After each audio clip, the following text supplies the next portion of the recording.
ಎಲ್ಲರಿಗೂ ಬೆಳಗಿನ ಶುಭೋದಯಗಳು. ವಿದ್ಯಾರ್ಥಿಗಳೇ, ನಮ್ಮ ದೇಶ ಭಾರತ. ನಮ್ಮ ಭಾರತ ದೇಶವನ್ನು ಹಲವಾರು ರಾಜಮನೆತನಗಳು ಆಳ್ವಿಕೆ ನಡೆಸಿವೆ. ಅವುಗಳಲ್ಲಿ ಮೌರ್ಯ ಸಾಮ್ರಾಜ್ಯವು ಕೂಡ ಒಂದಾಗಿದೆ.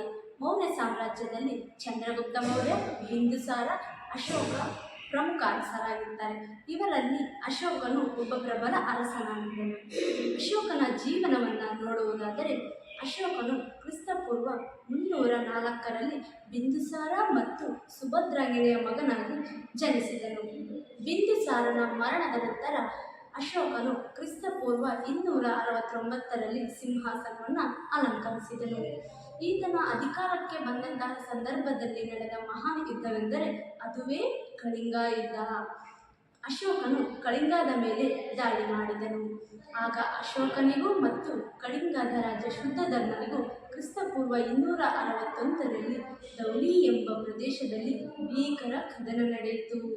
ಈ ಕದನದಲ್ಲಿ 1,50,000 ಜನರು ಸಾವನ್ನಪ್ಪಿದರು. ಅಷ್ಟೇ ಅಲ್ಲದೆ ಅನೇಕ ಸಾವು ನೋವುಗಳು, ರಕ್ತಪಾತಗಳು ಸಂಭವಿಸಿದವು. ಪ್ರೀತಿಯ ವಿದ್ಯಾರ್ಥಿಗಳೇ, ಇಂದಿನ ತರಗತಿಯಲ್ಲಿ ನಾವು ಅಶೋಕನ ಜೀವನ ಮತ್ತು ಆತನ ಕಳಿಂಗ ಯುದ್ಧದ ಬಗ್ಗೆ ತಿಳಿದುಕೊಂಡಿದ್ದೇವೆ. ಧನ್ಯವಾದಗಳು.